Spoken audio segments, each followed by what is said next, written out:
Hello everyone, welcome to inspire classes. बच्चों finally आज हम लोग स्टार्ट करने वाले हैं अपना रिफ्रैक्शन वाला टॉपिक। ये चैप्टर ओवरऑल 2 पार्ट में डिवाइड था। रिफ्लेक्शन ऑफ लाइट उसका फर्स्ट सेक्शन था जहाँ पे सारी स्टोरी मिरर के ऊपर चलती है, हम लोगों ने वो पढ़ लिया। अब हम लोग बात करने वाले हैं रिफ्रैक्शन ऑफ लाइट की। हिंदी में अगर मैं बताऊँ थोड़ी सी बात तो रिफ्लेक्शन को हम लोग बोलते हैं परावर्तन, है ना। इंग्लिश में तो बहुत माइन्यूट सा डिफरेंस लगता है। रिफ्लेक्शन, रिफ्रैक्शन दोनों आर से स्टार्ट हो रहे हैं, लास्ट में भी TION आ रहा है, तो मतलब इंग्लिश में नाम तो थोड़े कन्फ्यूजिंग से हैं, बट हिंदी में काफ़ी क्लैरिटी है इनमें। रिफ्लेक्शन को परावर्तन बोलते हैं हम, और इसके अलावा जो हमारा रिफ्रैक्शन होता है, इस रिफ्रैक्शन को बोलते हैं हम लोग अपवर्तन, है ना। काफ़ी अलग अलग नाम है हमारे पास। एक को हम लोग क्या बोल रहे हैं, परावर्तन बोल रहे हैं, और दूसरे को हम क्या बोल रहे हैं, अपवर्तन बोल रहे हैं, है ना। हमें खैर हिंदी में नहीं पढ़ना, जिस मैंने आपको बताया कि थोड़ा सा लिटिल बिट आइडिया होना चाहिए हमें इस चीज़ का। तो हमारे पास जो रिफ्लेक्शन है वो ख़त्म हो चुका। हम लोगों ने मिरर के बारे में पढ़ लिया अच्छे से। अब हम लोग स्टार्ट क्या करने वाले आज से, रिफ्रैक्शन ऑफ लाइट स्टार्ट करने वाले हैं।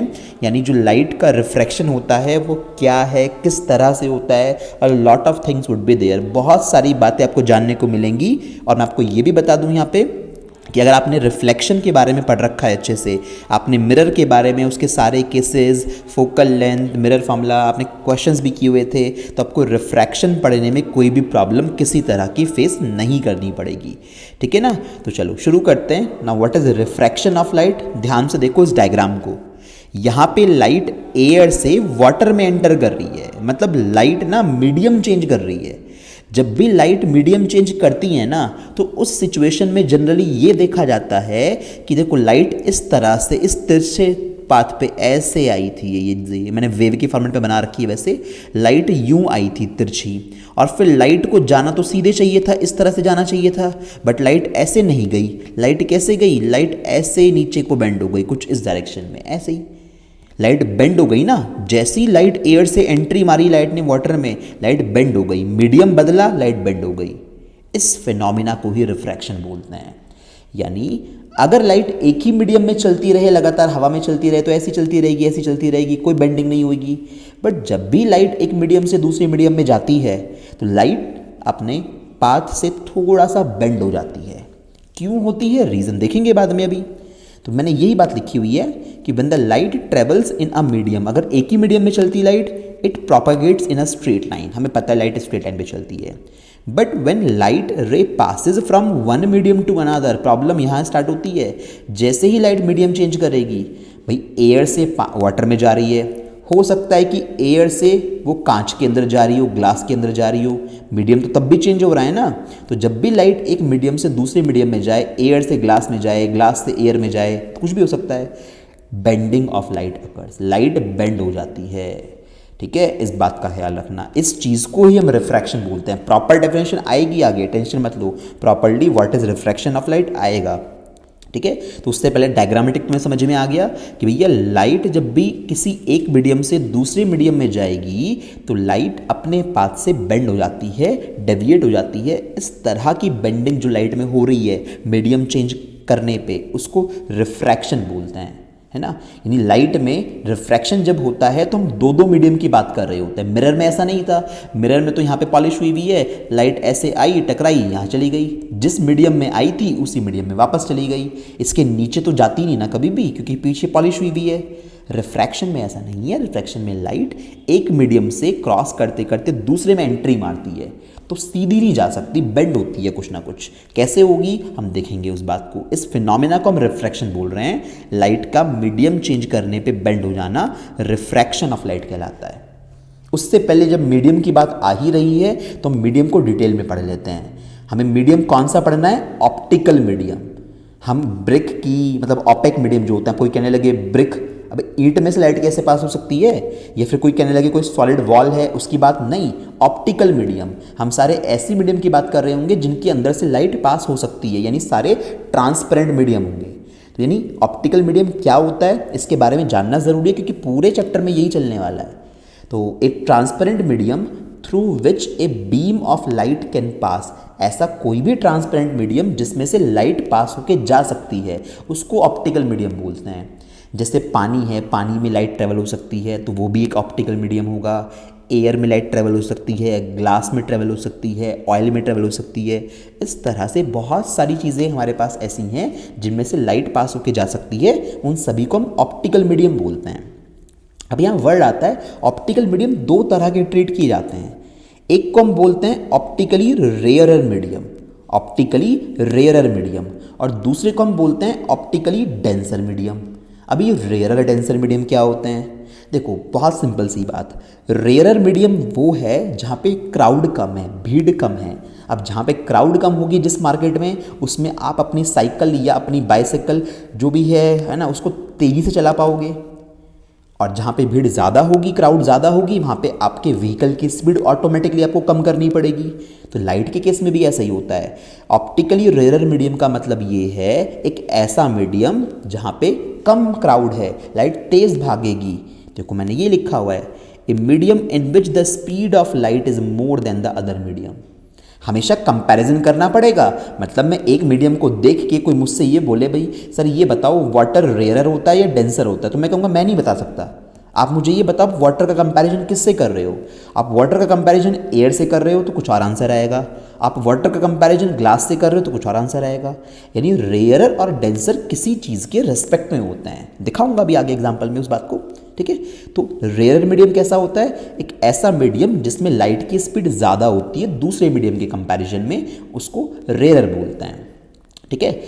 एग्जाम्पल देखो अब ज़रा, if we talk about air and water, अगर हम एयर और वाटर की बात कर रहे हैं तो मैं ये कहूँगा कि एयर में लाइट की स्पीड ज़्यादा होती है, वाटर में लाइट की स्पीड कम देखी गई है। तो एयर और वाटर की कंपैरिजन में एयर ऑप्टिकली रेयरर मीडियम हुआ। भाई जिसमें लाइट की स्पीड ज़्यादा फास्ट है वो रेयरर मीडियम।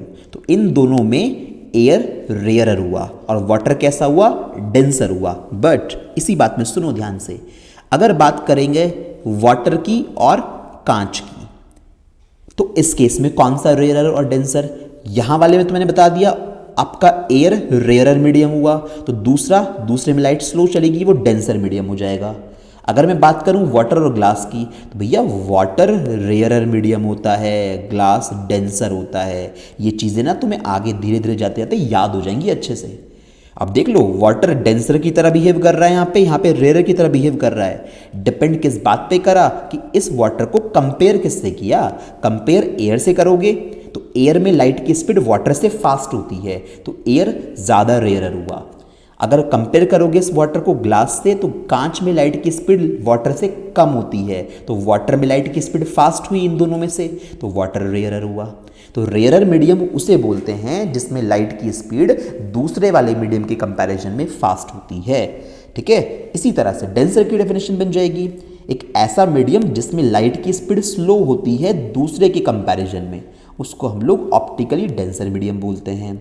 एग्जाम्पल देख लो फिर से, अगर हम बात करें एयर और वाटर की, तो एयर रेयरर हुआ, वाटर डेंसर हुआ, है ना, वाटर ऑप्टिकली डेंसर हुआ।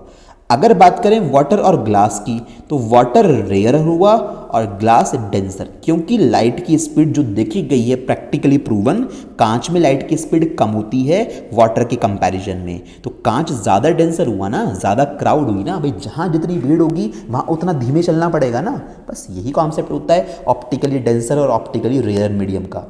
तो जब भी दो मीडियम की बात हो रही है, एक को बोल रहे हो ऑप्टिकली रेयरर, एक को बोल रहे हो ऑप्टिकली डेंसर, तो इसका मतलब रेयरर मीडियम जो है उसमें लाइट की स्पीड फास्ट है, डेंसर मीडियम जो है उसमें क्राउड ज़्यादा होने की वजह से, पार्टिकल्स की क्राउड ज़्यादा होने की वजह से स्पीड लाइट की कम हो जाती है, ठीक है। तो ये बेसिक नॉलेज हम लोगों को होनी चाहिए ऑप्टिकली रेयरर और ऑप्टिकली डेंसर के बारे में, ठीक है।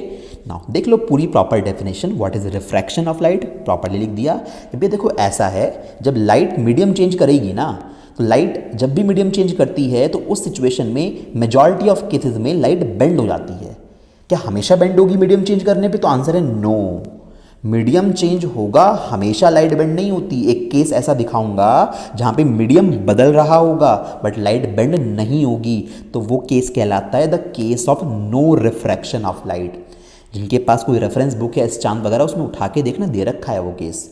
तो इसका मतलब जनरली मेजॉरिटी ऑफ केसेस में जब भी लाइट एयर से ग्लास में जाएगी, एयर से वाटर में जाएगी, ग्लास से वाटर में जाएगी, मतलब कुछ भी। जब भी लाइट मीडियम चेंज करती है तो मेजॉरिटी ऑफ केस में लाइट अपने पाथ से बेंड हो जाती है। इसको हम रिफ्रैक्शन ऑफ लाइट बोलते हैं। When light goes from one medium to another medium, it deviates, अपने पास से भटक गई, वो कहीं और चली गई, it deviates from its original path. Such kind of deviation या such kind of bending of light is called refraction of light. इस तरह की जो लाइट की बेंडिंग होती है इसको हम रिफ्रैक्शन बोल रहे होते हैं। ठीक है, कुछ डायग्रामेटिकली डिस्क्रिप्शन देख लीजिए, ये बहुत काम आएंगे। These are very very important. बहुत सारे आगे के स्टैंडर्ड जो हैं इन बेसिक पे बनेंगे। देखो फर्स्ट केस, 3 केसेस दिखाए हैं मैंने यहाँ पे। When light travels from rarer medium to denser medium, light rarer से डेंसर में जा रही है। देखो मीडियम 1 मीडियम 2, मीडियम 1 क्या लिखा है, रेयरर, यानी ये वाला मीडियम है रेयरर मीडियम, है ना, और नीचे वाला मीडियम है डेंसर मीडियम। तो लाइट, ये चीज़ आपको अभी ध्यान रखनी पड़ेगी डायरेक्ट। जब लाइट रेयरर मीडियम से डेंसर मीडियम में एंट्री कर रही है तो सोचो ज़रा, लाइट आई थी ऐसे, ये इसका एंगल ऑफ इंसिडेंस था, ये आपकी इंसिडेंट रे थी, है ना, अच्छे से सजा के लिख लेना प्रॉपर वे में। ये इंसिडेंट रे थी, लाइट आ रही थी अच्छी खासी, इस बाउंड्री पे आ रही थी। ये बाउंड्री ऐसी है जिसके ऊपर तो रेयरर मीडियम है और इस बाउंड्री के नीचे डेंसर मीडियम है ना। कोई कांच कुछ रखा हुआ नहीं है ऐसा, बस एक इमेजिनरी बाउंड्री रखाई है, एक इंटरफेस दिखाया है। मैंने एक नॉर्मल ड्रॉ किया, ये नॉर्मल है। नॉर्मल से इंसिडेंट रे का जो एंगल बन रहा है उसको एंगल ऑफ इंसिडेंस बोलेंगे, आई मैंने लिख दिया। तो जब लाइट रे इस किसी पर्टिकुलर एंगल पे आके यहाँ पे फॉल हो रही है तो ये चीज़ हम लोगों को समझ में आ गई कि लाइट एक पर्टिकुलर एंगल पे आके यहाँ पे फॉल हो रही है, जिसको हम लोगों ने एंगल ऑफ इंसिडेंस आई बोला। तो लाइट को जाना ऐसे था, डॉटेड लाइन से देखो, पाथ देख रहे हो, लाइट बिल्कुल सीधे जाने वाली थी अगर लाइट के रास्ते में उसका मीडियम चेंज ना होता। यानी अगर ये मीडियम 1 होता और ये भी मीडियम 1 होता तो लाइट सीधी सीधी सीधी ऐसे निकल जाती। बट प्रॉब्लम इज दैट ये ऊपर वाला मीडियम कुछ और है, नीचे वाला मीडियम कुछ और है ना। ये डेंसर मीडियम है नीचे वाला, तो नीचे वाला मीडियम डेंसर है तो लाइट की स्पीड यहाँ कम हो जाएगी क्योंकि क्राउड ज़्यादा होगी। तो क्या चीज़ याद रखनी है कि जब लाइट रे आपकी ऊपर से आ रही है, रेयर से डेंसर में जाने की कोशिश कर रही है, तो लाइट अपने पाथ से बेंड हो गई, नॉर्मल की तरफ चली गई। आप देख रहे हो ना, ये नॉर्मल है ना आपका, तो ये लाइट का जो पाथ निकल के आया वो ये निकल के आया। ये भाई ये लाइट यहाँ को भी जा सकती थी दूर को, तो अगर ऐसे जाती तो मैं बोलता नॉर्मल से दूर चली गई, बट ऐसा नहीं होता है। जब लाइट रेयरर से डेंसर मीडियम में एंट्री मारती है तो लाइट कैसे जाती है, टूवर्ड्स द नॉर्मल बेंड होती है। ये लाइट यूं आके यूं बेंड हो गई, आपको एरो नज़र आ रहा है लाइट रे पे, तो उसका एंगल ऑफ रिफ्रैक्शन कितना होगा, ये छोटू सा इतना सा जो बन रहा है ना, इसको बाहर निकाल के रख दूँ मैं यहाँ पे आर, तो बहुत छोटा सा आर बन रहा है। क्रिस्टल क्लियर आइडिया लग रहा है कि आई और आर बराबर नहीं हो सकते यहाँ पे। तो इसका मतलब जो लॉ ऑफ रिफ्लेक्शन में पढ़ा था ना, angle i is equal to angle r, ऐसा यहाँ पे कोई लॉ नहीं बनेगा क्योंकि बराबर है ही नहीं। लाइट बेंड हो जाती है तो आई आर के बराबर आएगा ही नहीं कभी भी। ठीक है, तो इसका मतलब क्या होता है कि हमारे पास अगर लाइट रे कभी भी रेयरर से डेंसर मीडियम में जाएगी तो light towards the normal bend हो जाएगी। मैं इसको एक बार और बना के दिखाता हूँ साइड में कि ऐसे ऐसे ऐसे हमने नॉर्मल बनाया।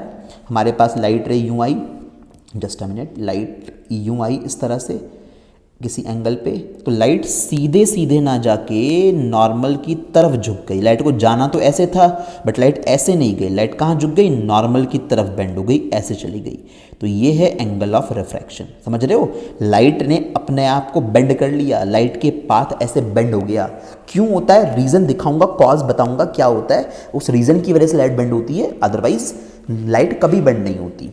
ये चीज़ याद रखना अच्छे से कि जब भी रेयरर से डेंसर मीडियम में जा रहे हो तो लाइट नॉर्मल की तरफ बेंड हो जाती है, it will bend towards the normal. ठीक है, दूसरी चीज़ देखिए इसका उल्टा। अब की बार मीडियम 1 डेंसर है, देखो ये मीडियम 1 है, ये डेंसर है, तो लाइट अब की बार डेंसर मीडियम से रेयरर मीडियम में जाने की कोशिश कर रही है।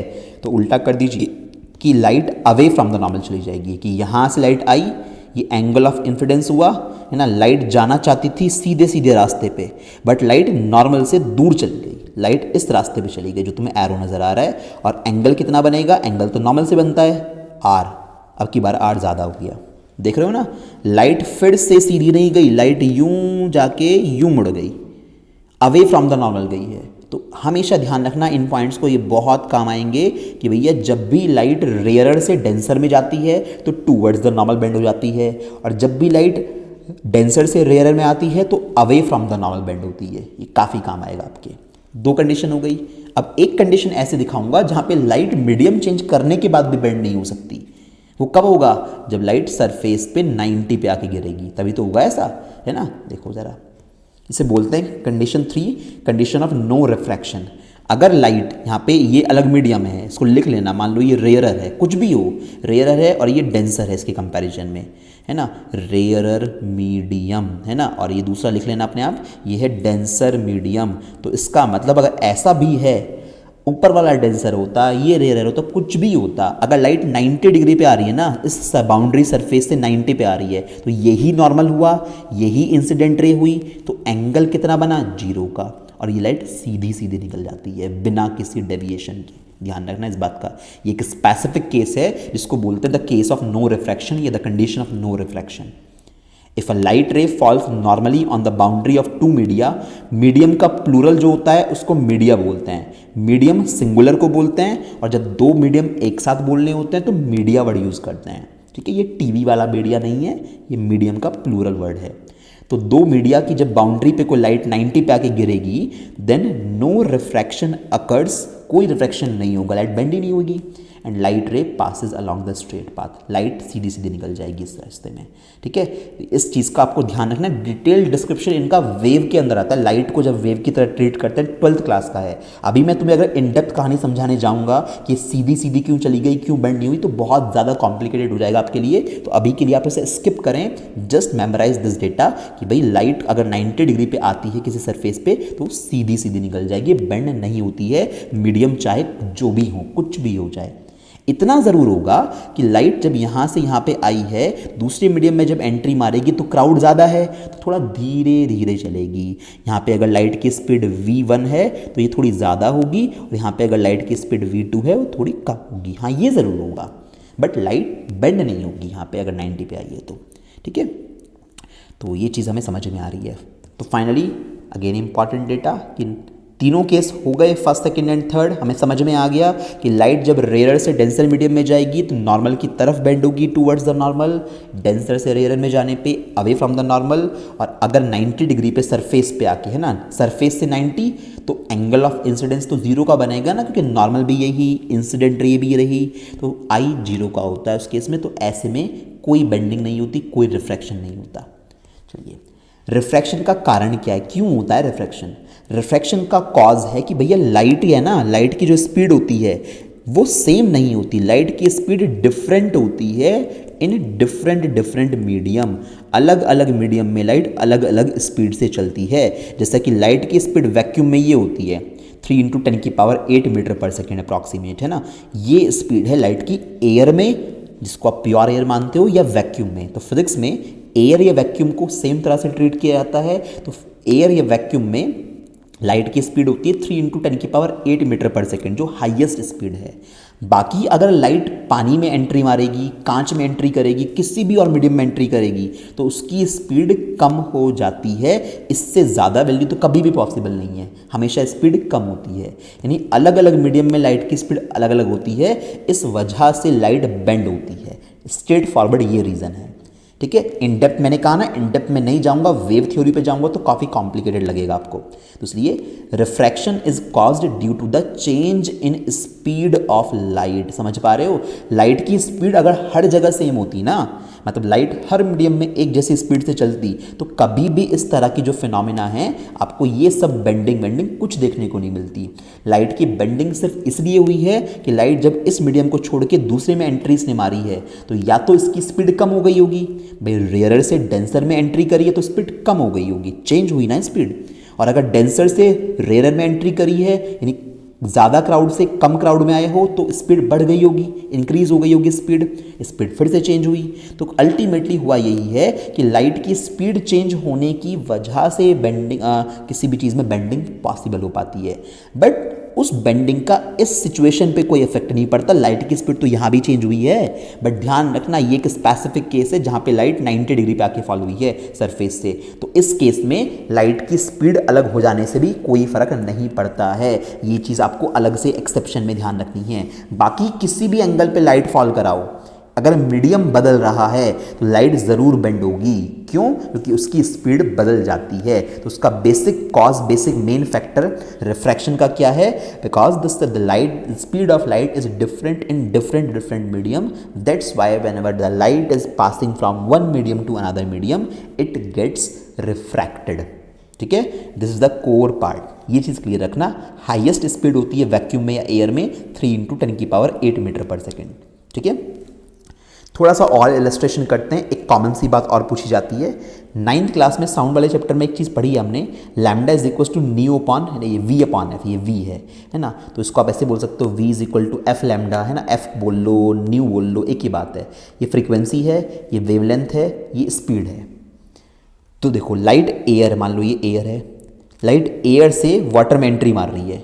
तो लाइट एयर से जब वाटर में एंट्री मारेगी तो एयर में लाइट की स्पीड ज़्यादा होगी, वाटर में जाके लाइट की स्पीड कम हो जाएगी। ये तो हमें पता ही है कि भाई लाइट रेयर से डेंसर मीडियम में जा रही है तो क्राउड ज़्यादा होने की वजह से स्पीड कम हो जाएगी। तो जब भी लाइट अपना मीडियम बदल रही है तो लाइट की स्पीड ज़रूर चेंज होती है। अब फार्मूला हमें ये कहता है कि भैया v is equal to f lambda. Light की स्पीड वेरिएबल है, ये चेंज होती है। तो लाइट की स्पीड चेंज होती है तो उसका लैम्डा भी चेंज होता है। यानी अगर हमारी लाइट रेयरर मीडियम से डेंसर मीडियम में गई या कुछ भी हुआ, है ना, रेयर से डेंसर मीडियम की दिखा रखी है मैंने बात यहाँ पे, तो लाइट की स्पीड कम हो जाएगी ज़्यादा क्राउड में जाने पे। अगर लाइट की स्पीड कम हो गई तो ये जो वेवलेंथ है ना, ये भी क्या हो जाती है? कम। देखो पहले वेवलेंथ आप देख पा रहे हो, पहले वेवलेंथ यहाँ से यहाँ तक है ना, एस तो नापते हैं, क्रस्ट से क्रस्ट की डिस्टेंस, पहले वेवलेंथ इतनी थी।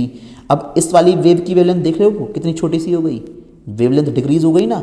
लाइट पहले ऐसे थी, अब जैसे ही मीडियम चेंज हुआ लाइट की वेवलेंथ कम हो गई क्योंकि स्पीड कम हो गई। यानी रिफ्रैक्शन के टाइम पे अगर मीडियम बदलता है, रेयरर से डेंसर में एंट्री करते हो तो लाइट की स्पीड घट जाती है क्राउड ज़्यादा होने की वजह से। लाइट की स्पीड कम होते ही आपका वेवलेंथ भी कम हो जाएगी उस पर्टिकुलर लाइट की। बट एक पैरामीटर ऐसा है जो कभी चेंज नहीं होता, किसे बोलते हैं? उसे फ्रीक्वेंसी बोलते हैं।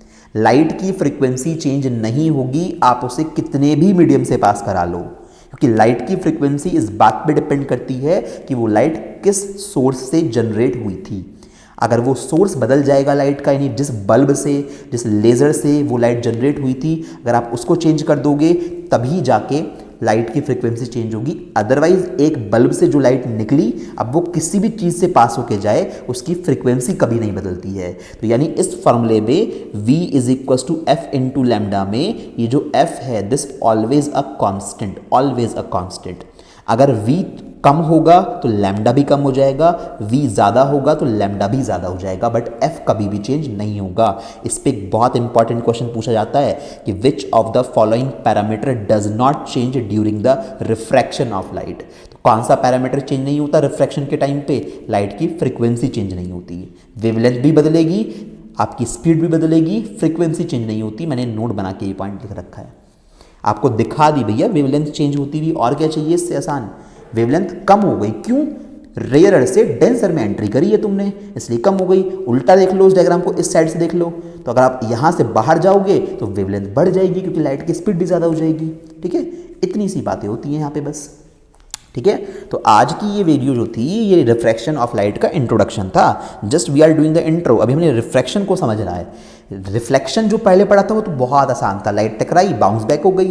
बट रिफ्रैक्शन में ना मीडियम की बातें होती हैं, लाइट एक मीडियम से दूसरी मीडियम में जा रही होती है, तो काफ़ी चीज़ों को इन डेप्थ समझना होता है। तो रिफ्रैक्शन थोड़ा सा बड़ा है रिफ्लेक्शन के कंपैरिजन में, बट हम कोई दिक्कत नहीं है, सारी चीज़ें आसानी से कवर अप कर पाएंगे। आप प्रॉपर वे में पढ़ते रहिए और टाइम टू टाइम अपने बुक से क्वेश्चंस भी लगाते रहिए, क्वेश्चन सॉल्व करते रहो, सो दैट आपकी प्रैक्टिस एक बेटर वे में चलती रहे, है ना। आने वाले कुछ दिनों के अंदर अंदर मैं इसको पूरा कर दूंगा, आराम से कंप्लीट हो जाएगा ये, और उसके बाद देखेंगे हमें जो भी नेक्स्ट चैप्टर स्टार्ट करना होगा। ठीक है।